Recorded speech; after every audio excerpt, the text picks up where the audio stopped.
Olá, seja bem-vindo a mais um Alesp Cidadania. O tema de hoje é Covid-19 e a gestação.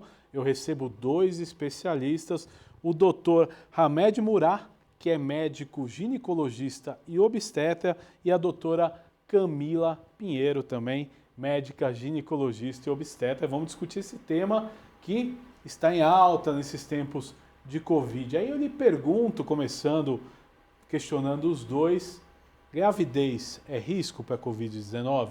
Começa com o doutor. Sim, gravidez é risco para a Covid-19. A gestante ela tem um sistema de defesa um pouco mais debilitado por conta da própria gravidez. Então, sim, ela passa a ser ela passa a fazer parte do público de risco para a Covid, né? Então, sim, ela faz parte. Agora, doutor, ele explicou, né, que na gravidez o corpo da gestante sofre alterações, né? Basicamente, que alterações são essas que podem levar a uma complicação na Covid-19? Tudo bem, realmente a gente tem, durante a gestação, ela é considerada imunodeprimida, né? Então, a paciente ela tem uma imunidade diminuída e o risco de qualquer doença infecciosa está relacionado à prematuridade e algumas consequências. A gente tem outras doenças relacionadas à gestação, como perdas gestacionais, não é o caso do Covid, mas o Covid pode sim levar a um parto prematuro e a gente ainda está em estudo se isso vai gerar algumas outras doenças sanguíneas, né, de trombose, como foi bem divulgado, ou se na verdade é só como qualquer doença infecciosa que isso vai gerar uma prematuridade. Então sim, a gestante é considerada alto risco, é considerada um papel, apesar da incidência de gestantes com Covid ser igual à população geral. A gente não tem o número de casos aumentado em gestação, mas a gente considera elas uma população de risco, sim. Agora, doutor e doutora, as gestantes, elas por si só já têm maior risco de uma doença através da pressão alta, da diabetes gestacional, né? E muitas outras doenças. Isso influi? Essas doenças, toda vez que você faz uma somatória de doenças, você agrava mais o quadro, né? Então, assim, você tem uma paciente com diabetes, uma paciente com hipertensão, ela adquiriu o Covid, você aumenta o risco, né? O fato de ter o Covid não quer dizer que ela vai agravar a pressão alta ou agravar o diabetes, mas você está somando mais uma patologia a essa pessoa. Então, você sim aumenta o risco dela, né? E como a doutora falou, o Covid ele pode aumentar prematuridade e outras complicações. Ainda está em estudo isso, mas ele pode aumentar esses riscos, sim. Doutora, o que a senhora tem a acrescentar sobre isso? Exatamente. A gente tem uma paciente que de repente já tem alguma complicação, já tem a diabetes. Imagina se ela tiver um caso grave de Covid, vai ficar mais descompensada ainda. Então, a chance de uma paciente que já tenha de repente alguma doença obstrutiva crônica, né, pulmonar, ainda ter Covid, essa paciente será uma paciente mais grave e ter um quadro pior, né, se apresentar de uma forma muito pior. Então, é importante esse somatório de patologias, né, de doenças, se apresentando, podem sim gerar ainda um caso mais grave. A gente não tem ainda definido exatamente todas as consequências do Covid durante a gestação, nem fora dela, mas principalmente durante a gestação. Que a gente tem até agora de estudo, nesses 25 primeiros mil casos estudados, foram essas patologias, mas que eles não passam a barreira hematoplacentária. O que é isso? Na verdade, não existe transmissão vertical, que é transmissão da mãe para o bebê, mas existem consequências na gestação, independente de não haver transmissão vertical. Agora, outro fator que é importante, né, a gente tocar nesse assunto que gera muita dúvida.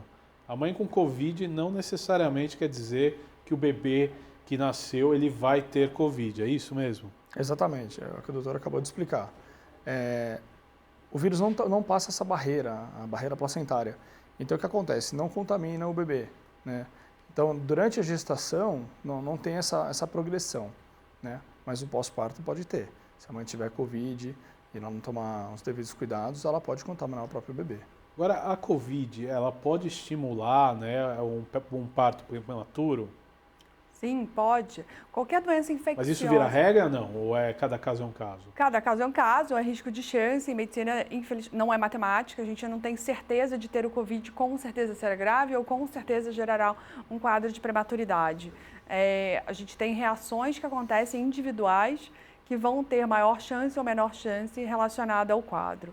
Porém, qualquer doença infecciosa tem maior chance de prematuridade, sim. É uma relação importante em doenças infecciosas, principalmente no final da gestação.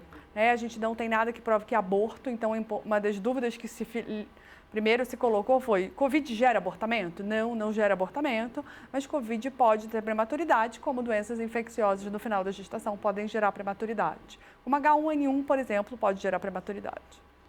Agora, vamos esclarecer ao nosso telespectador quais os cuidados que a gestante deve tomar, além dos básicos que a gente já conhece, que é o distanciamento social, o uso de máscara e também o álcool em gel, lavar as mãos, higienizar as mãos.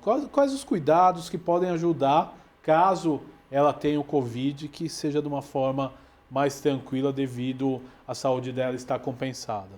Na verdade, assim, uma vez que ela adquiriu o Covid, precisa ficar de olho, porque assim, a resposta à doença é individual.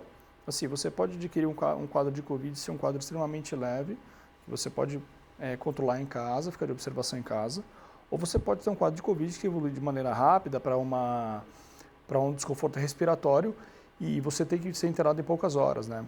A resposta a gente não consegue dizer qual vai ser para cada pessoa, né? Então, assim, o que a gente recomenda é o que se recomenda para todos. Isolamento social, álcool gel, uso de máscara. É isso que tem que ser feito para todo mundo. Numa situação em que ela testou positivo para Covid ou teve sintomas de Covid, procurou o hospital e confirmou o diagnóstico, se não houver necessidade de internação, precisa ficar em casa? Ficar em casa, fica de olho. O quadro evoluiu, piorou, procurar novamente o hospital.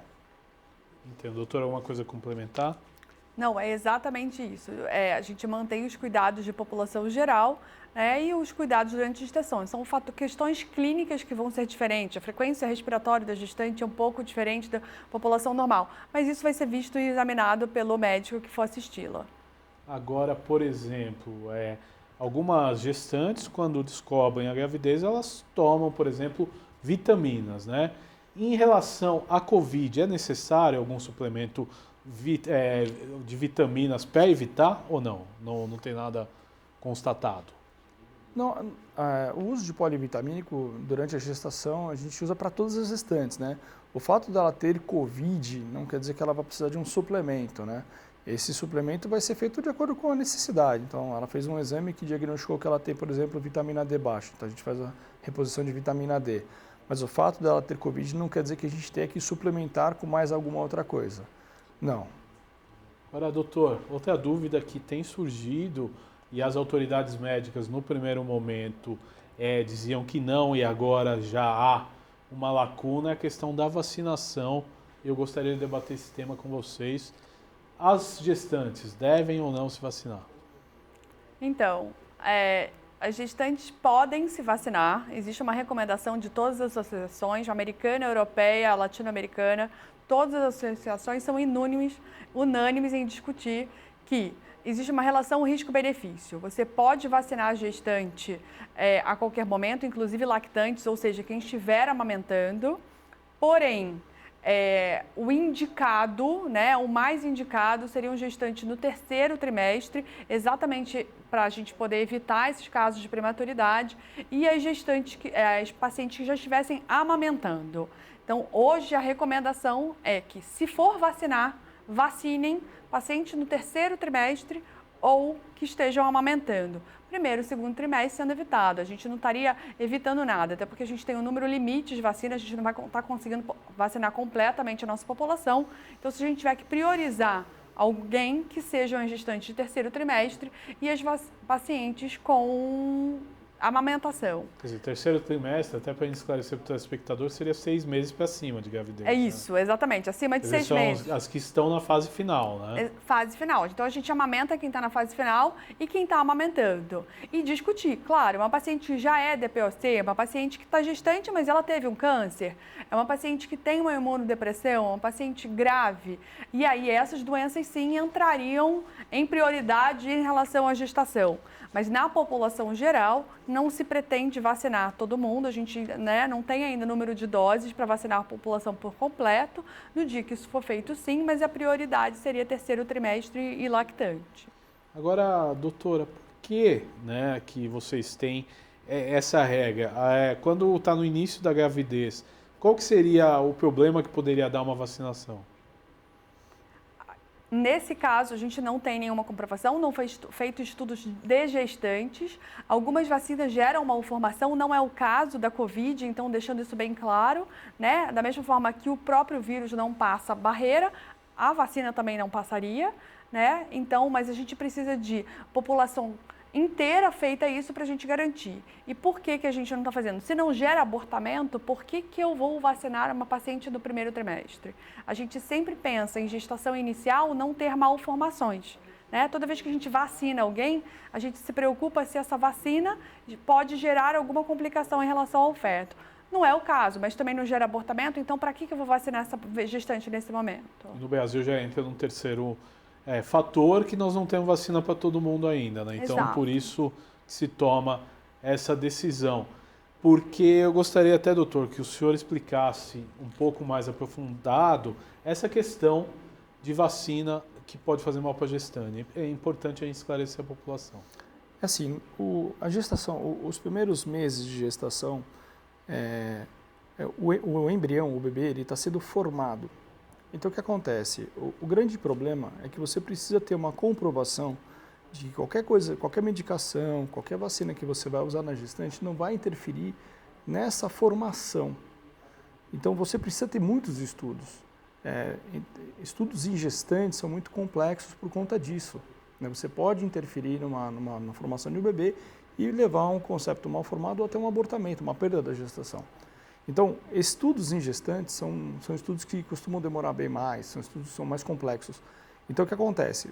Vai sair um estudo para gestante em algum momento, mas nesse momento não tem. A gente, logicamente, acredita, pelo fato da vacina do vírus não passar a barreira, da vacina também não deve ter nenhuma interferência, né? Mas isso daí vai ter, com certeza, algum estudo que vai comprovar isso aí, que vai demonstrar que não tem problema e aí sim vai ser usado. Mas hoje o que a gente usa é o quê? Bom senso. Entre você ter a doença e usar a vacina, é melhor usar a vacina. Agora, quando o caso se agrava, quais os procedimentos que vocês tomam? É internação direta? Qual a análise para saber se é hora de um parto prematuro ou não? Se deve esperar? Quais são os fatores que vocês levam em conta nesse momento? Tudo vai depender do tempo de gravidez que essa paciente tem e do quadro clínico da mãe, né? O que acontece? Se você pega uma mãe, ela está um quadro extremamente grave, mas em que o bebê tem condição de sobreviver fora do corpo da mãe, e se a gente conseguir ver que aquela cesárea vai ajudar na recuperação daquela mãe, a gente tira esse bebê. Por quê? Porque aumenta a chance de sobrevida da mãe e ainda tem uma chance de salvar esse bebê. Agora, claro, se eu tenho uma mãe que está em risco de vida e eu tenho um bebê que não sobrevive, fora do ambiente, do corpo da mãe, eu vou investir o máximo possível nessa mãe, com o bebê lá dentro. Porque se eu tentar retirá-lo, ele não vai sobreviver. Então eu preciso investir na mãe. Agora, se eu tenho um quadro que é leve, aí a gente acompanha.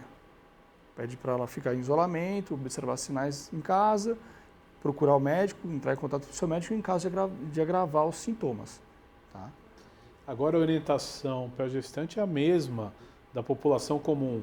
Existe algum sintoma na gestante que possa ser assim mais preocupante do que um doente comum, não? O que mais preocupa a gente, como a doutora já expôs, é o trabalho de parto prematuro.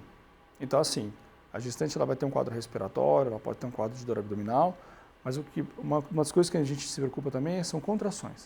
O paciente está em casa, tem Covid, começou a ter contrações, procura o hospital, porque pode ser que ela esteja tendo trabalho de parto prematuro e nesse momento a gente pode ser que tenha que internar ela para segurar esse bebê, para fazer medicação para fortalecer o seu pulmão, o pulmão do bebê e também observar ela. Então, assim, o que a gente tem que observar também são as contrações, né, nessas gestantes.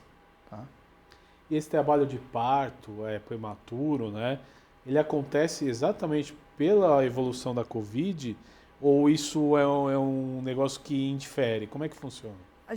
Primeiro que a gente não tem estudos, casos clínicos suficientes para eu te afirmar isso, mas o que nos parece é que não é necessariamente com o tempo de doença. Não é porque eu tenho 7 a 14 dias de doença que eu vou entrar em trabalho de parto prematuro, se eu não entrei, não vou entrar mais. A gente não tem como comprovar, mas não parece estar relacionado ao tempo de doença. até o momento que a gente não tem nenhuma paciente, a partir deste dia eu entro em trabalho de parto prematuro. Não está relacionado com o tempo de doença, e sim por ser uma reação a uma doença infecciosa. Agora, doutora, e as sequelas da Covid para a gestante? Como ela deve proceder na questão da amamentação? O bebê precisa ficar isolado? Como é que funciona tudo isso, que eu tenho certeza que é uma dúvida que grande parte da população tem? Sim, a amamentação vai se dar, afinal de contas, os contactantes em casa ficam sem máscara e se mantêm, ou seja, dentro da casa dela vai ser mantido, né? Os bebês não são mais graves que a população geral, mesmo recém-nascidos, então vai se tomar os cuidados habituais, lavar, mas manter a amamentação, né? É uma das principais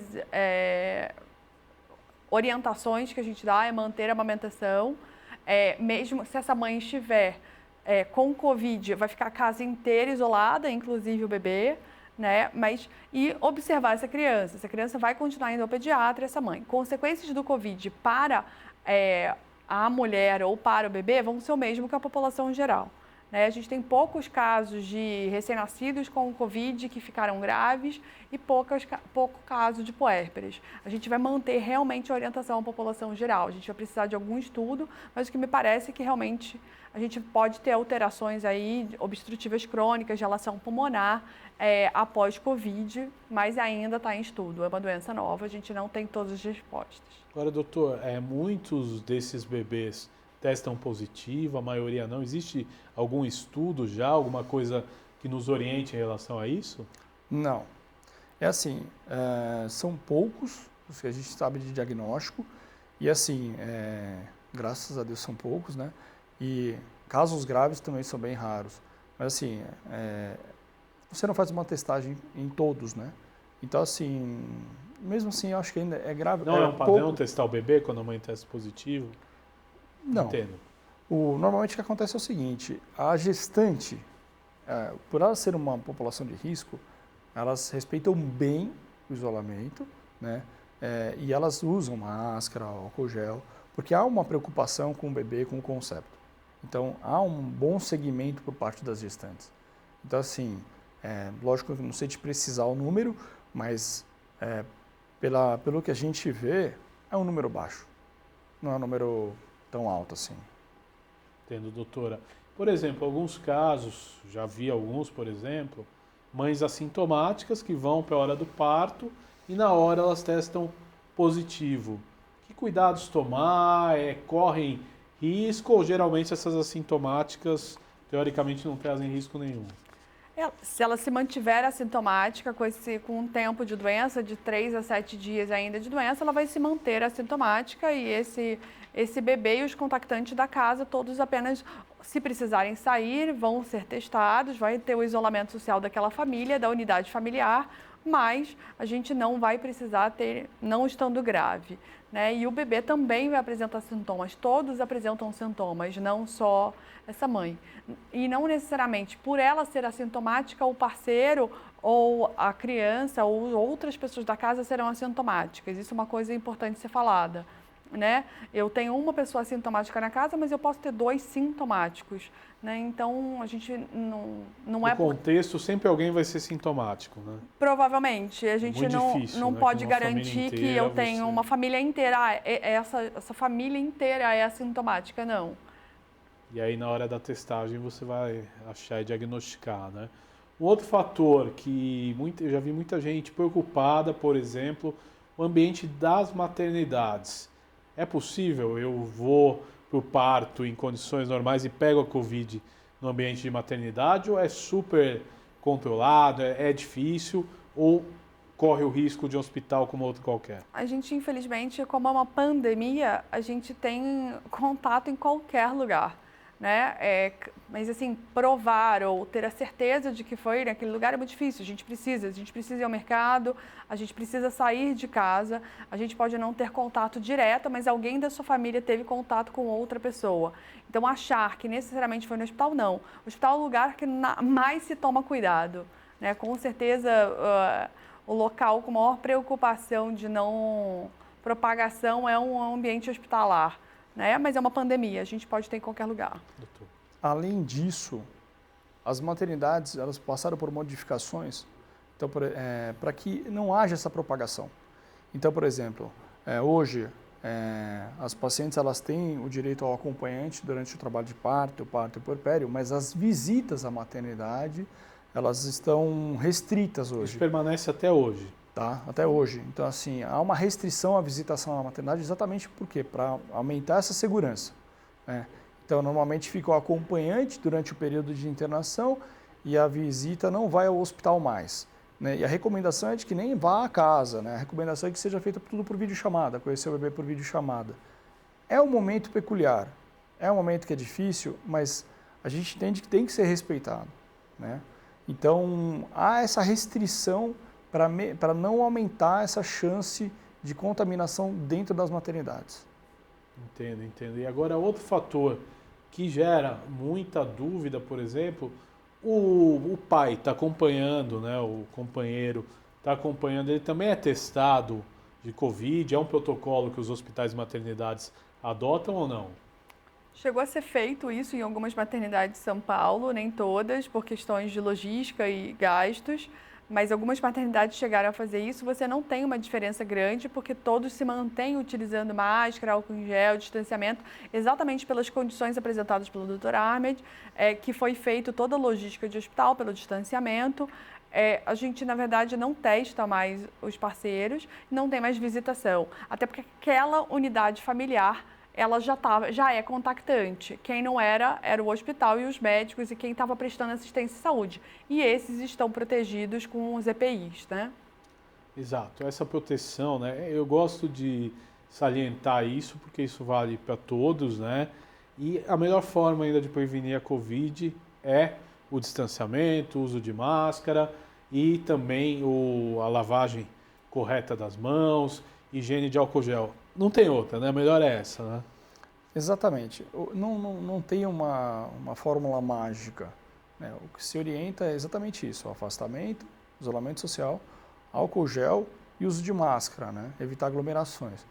É o que se pode fazer contra o Covid hoje. Né? Agora, com a vacinação, há uma tendência de melhora. Né? Mas até você conseguir vacinar toda a população, isso vai levar um tempo. Então, até conseguir fazer isso, tem que se manter afastamento social, álcool gel e uso de máscara. E a grávida deve manter isso com muito mais cuidado. Né? Sim. Exato. Agora, o doutor, por exemplo, nos bastidores conversava comigo, né? Outras doenças, às vezes, chegaram a ter um impacto tão forte quanto, ou às vezes mais forte. A gente lembrava do H1N1, né, para as grávidas. Como é que funciona isso na tua visão? O H1N1, vivenciei essa doença e a gente teve casos extremamente graves, né, com óbito materno e fetal e com morte fetal intraútero, o bebê morria dentro da barriga da mãe. Então o H1N1 ele era bem agressivo, né? O Covid ele tem uma disseminação, ele espalha de forma bem mais rápida, né? Então o que acontece? Ele acaba comprometendo pessoas porque ele espalha. Lógico que tem a sua gravidade, né?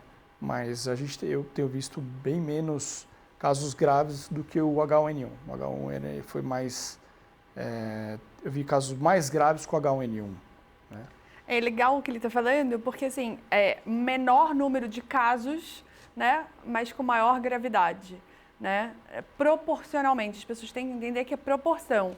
Então, se eu tenho 100 casos de H1N1, a gente vai ter muito mais casos do que os 100 casos do corona. Não quer dizer que, na verdade, eu tenho uma utilização de UTI muito maior. Nesse momento, como a gente tem muito mais casos, a gente tem maior número em número absoluto. Tá? É importante entender que não é o número absoluto de casos. Agora nós estamos já caminhando para os momentos finais do nosso programa. Eu gostaria que cada um de vocês deixasse dicas aí de prevenção para as grávidas e quando elas devem procurar, né, o atendimento e como deve ser o pré-natal em tempos de pandemia, que eu acho que isso é importantíssimo, né, porque comentava em outros programas que muitas pessoas abandonaram tratamentos aí com medo até de sair de casa, e eu acho que com o pré-natal não deve ter sido diferente, né? Então é importante a gente deixar essas dicas. Sim. Você tocou num ponto importante. O pré-natal não deve ser descontinuado. a paciente deve continuar o pré-natal.